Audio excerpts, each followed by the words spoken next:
রিয়াজ সাহেব ক্লান্ত চাহনিতে তাকালো। কিছু বলার আগেই অদ্রিজা উঠে পা বাড়ালো নিজের রুমে। জীবনের এমন একটা অবস্থায় সত্যি বিরক্ত লাগছে তার। সবকিছু কেমন এলোমেলো। দুদিন আগেও তার জীবনটা বেশ গোছানো ছিল, অথচ অল্প কয়েকদিনের ব্যবধানেই জীবনটা বদলে গেল অদ্ভুতভাবে। রক্তিম নামক পুরুষটার সাথে তার জীবনটা জড়িয়ে গেল অবিচ্ছিন্নভাবে।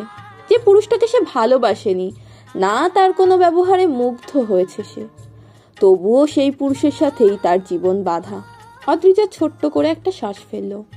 রুমে ঢুকতেই নাকে নিকোটিনের তীব্র গন্ধ হানা দিল। সঙ্গে সঙ্গেই কুঁচকে গেল তার চোখ মুখ।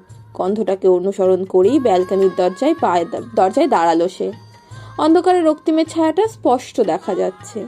এক হাতে মোবাইল কানে ধরে দাঁড়িয়ে আছে, অন্য হাতে জ্বলন্ত সিগারেট।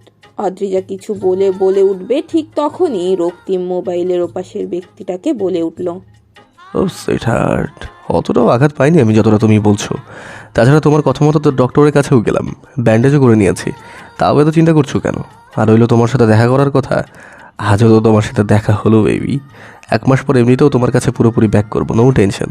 এনিওয়েজ, বেশি রাত জায়গা ভালো না বেবি, গুড নাইট। অদ্রিজার মুখে বিরক্তির ছাপ স্পষ্ট হয়ে ফুটে উঠল কথাগুলো শুনে।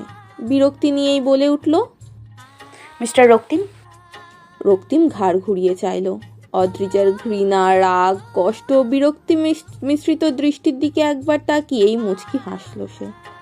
মোবাইলের ওপাশের ব্যক্তিটাকে বলল, ধুর, তুমি আমার প্রিয়তমা, মেয়েটা কেবি না, শুধু পরিচিত কেউ। অদ্রিজা কুঞ্চিত ভ্রু নিয়ে তাকিয়ে রইল। রক্তিম যে তাকে জড়িয়ে কথাগুলো বলেছে তার বুঝতে বাকি রইল না তার। শুধু পরিচিত, আর কোনো সম্বোধন কি আদেও দিতে পারবে না রক্তিম? কে জানে। অদ্রিজা ছোট্ট শ্বাস ফেলে রক্তিমের দিকে তাকালো। মোবাইলটা পকেটে রেখে তার দিকে 2 পা এগিয়ে আসলো রক্তিম। বাঁকা হেসে বলে উঠল, কি ব্যাপার বলুন তো, লুকিয়ে জড়িয়ে আমার প্রেমালাপ শুনছিলেন? একদমই না। আপনার প্রিয়তমার আপনার এইসব ন্যাকামো মাখা কথা শোনার মতো নিচু মানের ইচ্ছা আমার নেই। রক্তিম দাঁত কেলিয়ে হেসেই বলল। রেগে যাচ্ছেন? অদ্রিজা তেজ নিয়ে তাকালো, তিক্ত কণ্ঠে বলল, রেগে যাব কেন আমি? আপনার প্রেমিকা কেমন, কি রকম, কোথায় থাকে তাতে আমার বিন্দু মাত্র আগ্রহ নেই। তবে আপনার প্রেমিকা যেমনই হোক, সে আপনাকে ডক্টর দেখাতে রাজি করিয়েছে, এটুকু অন্তত ভালো করেছে। অন্যরা বললে তো আর আপনার সিম্প্যাথি মনে হয়, তাই না? রক্তিম সরু চোখে তাকালো। আপনার সাথে তার তুলনাই হয় না অদ্রিজা, বৃথা তুলনা করবেনও না। আপনার বলা কথাগুলো সিম্প্যাথি হলেও সে কখনো সিম্প্যাথি নিয়ে কথা বলবে না আমার সাথে। তাকে আমি অনেকটা ভালোবাসি। অদ্রিজা মেকি হাসলো, তারপর বলল, যাক, আপনি কাউকে ভালোবাসেন শুনে ভালো লাগলো। এনিওয়েজ, সিগারেটটা ফেলে দিন। যদি সিগারেট নিয়ে ধোঁয়া ওড়াতেই চান তো বাইরে যান, আর নয়তো সিগারেটটা ফেলে দিন। আমি সিগারেটের গন্ধ সহ্য করতে পারি না, মাথা ব্যথা করে। রক্তিম হেসে উঠল অদ্রিজার কথা শুনে। সিগারেটটা না ফেলে দিয়ে ঠোঁটের মাঝে নিয়ে টান দিল।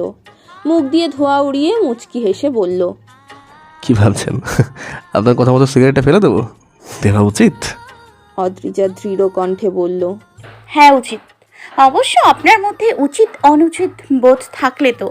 রক্তিম হু হা করে হেসে উঠল এবার। অন্ধকারের আবছায়ায় রক্তিমের হাসিটা অদ্ভুত মাদকতায় ছুঁয়ে গেল অদ্রিজার মনকে।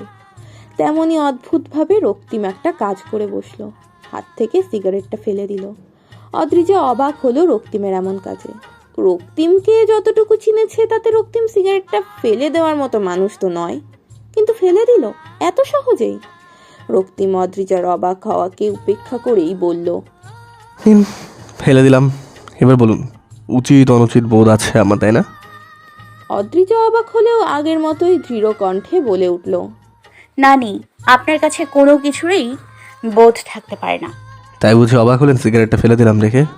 অদ্রিজা তাচ্ছিল্য হেসেই বলল, হ্যাঁ, যার কাছে কোনো কিছুর বোধ থাকে না সে আবার উচিত অনুচিত বোধ করে সিগারেট ফেলে দিল। একটু তো অবাক হয় উচিত এতে, বলুন। রক্তিম হাসলো, পাশে থাকা টুলটায় বসে পড়েই প্রশ্ন করলো, দিহানের সাথে কথা বলেছেন? শুনলাম এখন কথা বলার মতো অবস্থায় আছে দিহান। ডক্টর কথা বলার অনুমতি দেবে, বলবেন কথা? আপনি চাইলে এখন গিয়ে দেখা করে আসতে পারেন অদ্রিজা। হঠাৎ দিহানের প্রসঙ্গ নিয়ে কথা বলছেন কেন? আমি তো দিহানের সম্পর্কে আপনাকে কিছু জিজ্ঞেস করিনি, আর দিহানের সম্পর্কে আপনি কিছু বলবেনও না। রক্তিম, আপনার মতো মানুষের মুখে দিহান সম্পর্কিত কথা মানায় না। এসব ভালো মানসিকতা একদমই দেখাবেন না। আমি জানি আপনি কেমন। রক্তিমের মুখে আগের মতোই হাসি। অদ্রিজা কপাল কুঁচকে তাকিয়ে রইল। সবকিছুতেই এত হাসি আসে কোথায় থেকে এই মানুষটার? সবকিছুতেই কেন এত হাসে? অদ্ভুত। বিরক্তি নিয়ে তাকাতেই রক্তিম ভ্রু নাচিয়ে প্রশ্ন করল, সত্যি জানেন আমি কেমন? হ্যাঁ জানি। রক্তিম মুচকি হাসল। উঠে দাঁড়িয়ে অদ্রিজার মুখোমুখি দাঁড়িয়েই দাঁত কেলিয়ে হাসল। অদ্রিজার পেছনের দেয়ালে 2 হাত রেখে অদ্রিজার সামনাসামনি দাঁড়ালো। মাঝখানে কয়েক ইঞ্চি দূরত্ব রেখেই ফু দিয়ে উড়িয়ে দিল অদ্রিজার কপালে আসা চুলগুলো। তারপরই বলল, আমার প্রতি আপনার এতটা ইন্টারেস্ট যে আমি কেমন তাও জেনে নিয়েছেন। অদ্রিজা ভরকে গেল। নিজের এতটা কাছাকাছি রক্তিমের উপস্থিতিতে নিঃশ্বাস ঘন হয়ে উঠল তার। রক্তিমের উপচে পড়া উষ্ণ নিঃশ্বাস কপাল ছুঁয়ে যেতেই কেঁপে উঠল শরীরের লোমকূপগুলো। তবুও আগের মতোই তেজ নিয়ে বলে উঠল সে, সরে দাঁড়ান রক্তিম। না শুনলে? অদ্রিজা তাচ্ছিল্য নিয়ে হাসল। তারপরই বলল, না সরলে কিছুই করব না। আপনি যা ইচ্ছে তাই করতে পারেন আমার সাথে রক্তিম। আমি আপনার কাছে নিজেকে বিক্রি করে দিয়েছি, ভুলেই গিয়েছিলাম তা। সরে দাঁড়াতে বলার জন্য দুঃখিত। রক্তিমের মুখচাহনি তৎক্ষণাৎ পাল্টে গেল। শক্ত হয়ে উঠল চোয়াল। হাত জোড়া দেয়াল থেকে সরিয়ে নিয়ে অদ্রিজার থেকে 2 পা পিছিয়ে দাঁড়ালো। গম্ভীর কণ্ঠে বলল, সরে গেলাম, ঠিক এভাবেই সব কিছু থেকে সরে যাবো অদ্রিজা। অদ্রিজা রক্তিমের কথার মানে বুঝল না। হতবিহ্বল দৃষ্টি নিয়ে রক্তিমের দিকে তাকাতেই রক্তিম সেই স্থান ত্যাগ করলো, দ্রুত প্রবেশ করলো রুমে। আর অদ্রিজা সেভাবেই দাঁড়িয়ে রইল সেখানে। রক্তিম রুমে ঢোকার পর আরও প্রায় আধ ঘন্টা ব্যালকনিতে দাঁড়িয়েছিল অদ্রিজা। মাথা ব্যথা করছে প্রচুর। নিজের সাথে ঘটা প্রত্যেকটা ঘটনার জন্য মনটা তাকেই দায়ী করলো বারবার। বার কয়েক সুপ্ত নিঃশ্বাস ফেলে অন্ধকার আকাশের দিকে থালার ন্যায় উজ্জ্বল চাঁদটার দিকে তাকিয়ে রইল সে। ছোটবেলায় সে বিশ্বাস করত কেউ মারা গেলে সে আকাশে তারা হয়ে যায়। সত্যি কি হয়? তার বাবাও কি আকাশের তারা হয়ে দেখছে তাকে? কে জানে। অদ্রিজা দীর্ঘশ্বাস ফেলল। আকাশ থেকে চোখ সরিয়ে তাকালো চারপাশে। দূরের বিল্ডিংগুলোয় আলো জ্বলছে, কোনো ফ্ল্যাটে আবার অন্ধকার। রাস্তায় সোডিয়ামের আলোয় চোখে পড়ছে কুকুরগুলোকে। 7 কি 8টা কুকুর দল বেঁধে ঘেউ ঘেউ করছে। এপাশ ওপাশ থেকে ছুটে চলা গাড়িগুলো আলো ছুটছে এলোমেলোভাবে। অদ্রিজা ক্লান্ত চাহনিতে তাকিয়ে রইল। আরও কিছুক্ষণ পর রক্তিম ঘুমিয়ে পড়েছে এমনটা ভেবেই রুমে ঢুকলো সে। কিন্তু রুমে ঢুকতেই তার ভাবনা ভুল প্রমাণিত হলো। রক্তিম এখনো ঘুমায়নি। খাটে হেলান দিয়ে ল্যাপটপ কোলে বসে আছে সে। 2 হাতে টাইপ করতে করতেই অদ্রিজার দিকে একবার তাকালো। তারপর আবারও ল্যাপটপের স্ক্রিনে দৃষ্টি ফেলল। অদ্রিজা বার কয়েক গম্ভীরভাবে নিঃশ্বাস নিয়ে খাটের কাছে গিয়ে দাঁড়ালো। খাটের বাঁ পাশের খালি জায়গাটা তার জন্য বুঝতে পেরেই গুটিসুটি হয়ে শুয়ে পড়ল সে। কিন্তু ঘুম যে আসছে না। মাথা ব্যথায় টনটন করে উঠল মাথা। বোধহয় রুমের লাইট জ্বালানো থাকাতেই ঘুমটা আসলো না তার। আর মাথা ব্যথাটাও ক্রমশ বাড়ল। কে জানে, প্রায় আধ ঘন্টা চেষ্টা করেও তার ঘুম আসলো না। রক্তিম তখনও ল্যাপটপে টাইপ করছিল। ডান পাশ ফিরে রক্তিমের মুখের দিকে তাকাতেই বিরক্ত হলো অদ্রিজা। কপাল কুঁচকে তাকিয়ে রইল সে সেদিক পানে। রক্তিম সেই দৃষ্টিটা খেয়াল করলো কি না কে জানে। তবে সেভাবে টাইপ করতে করতেই বলে উঠল, এভাবে না তাকিয়ে কি বলবেন বলে ফেলুন। অদ্রিজা দাঁতে দাঁত চেপে বলল, আপনার সিগারেটের গন্ধে মাথা ব্যথা শুরু হয়ে গেছে সে কখন থেকে। মাথা ব্যথা কমানোর জন্য ঘুমের প্রয়োজন আমার মিস্টার রক্তিম। কিন্তু আমার ঘুমটাও বোধ হয় আপনার সহ্য হয় না, তাই তো লাইটটা জ্বালিয়ে কাজ করছেন। আমি ঘুমোতে পারছি না মিস্টার রক্তিম। রক্তিম এবার ভ্রু কুঁচকে তাকালো অদ্রিজার দিকে। গুটিসুটি হয়ে শুয়ে আছে সে। দৃষ্টিটা তার দিকেই। সেই দৃষ্টিতে একরাশ বিরক্তি। ঘন কালো লম্বা চুলের খোপাটা বালিশে আশ্রয় পেয়েই বোধহয় নিজেকে এলোমেলো করে ছুঁড়ে দিল। চোখের সামনে অদ্রিজা নামক রমণীর সৌন্দর্যে এলোমেলো চুলগুলোর দ্বিগুণ সৌন্দর্য মোহিত করল তাকে। বার কয়েক অদ্রিজার চোখে চোখ ফেলেই মুচকি হাসল সে। মাথাটা কিছুটা ঝুঁকিয়ে লতিয়ে পড়ে থাকা রমণীর মুখের উপর এনেই ফিসফিসিয়ে বলে উঠল, আমার সিগারেটের ধোঁয়ায় আপনার যতটুকু মাথা ব্যথা তৈরি হয়েছে তার থেকেও সহস্র গুণ ব্যথা আপনি আমার মস্তিষ্কে তৈরি করেছেন অদ্রিজা। তাহলে বলুন, আপনাকে কিভাবে ঘুমোতে দিই যেখানে আমার ঘুম আপনাকে গ্রহণ করছে না আপনার দেওয়া ব্যথার জন্য? অদ্রিজা ভ্রু জোড়া কুচকে চেয়ে রইল। ঝুঁকে থাকা রক্তিমকে এক নজর দেখে নিয়েই বোকার মতো প্রশ্ন করে বসলো, আমার দেয়া ব্যথা? আপনার মস্তিষ্কে ব্যথা তৈরি করেছি? কি বলছেন রক্তিম? আমি আপনাকে ব্যথা দিয়েছি? রক্তিম ঠোঁট টেনে হাসলো, ভ্রু নাচিয়ে বলল, কেন মিথ্যে বলছো অদ্রিজা? অদ্রিজা সরু চাহনিতে তাকালো। রক্তিমকে ব্যথা দিয়েছে এমন কোনো ঘটনায় মস্তিষ্ক মনে করতে পারল না। সুপ্ত শ্বাস ফেলে দৃঢ় কণ্ঠে বলল সে। হ্যাঁ, মিথ্যে বলছেন। আপনি কোনো সত্যি কথা বলতে পারেন নাকি রক্তিম? রক্তিম এবার সোজা হয়ে বসলো। ল্যাপটপে কিছু একটা টাইপ করেই ল্যাপটপটা অফ করে পাশে রেখে দিল।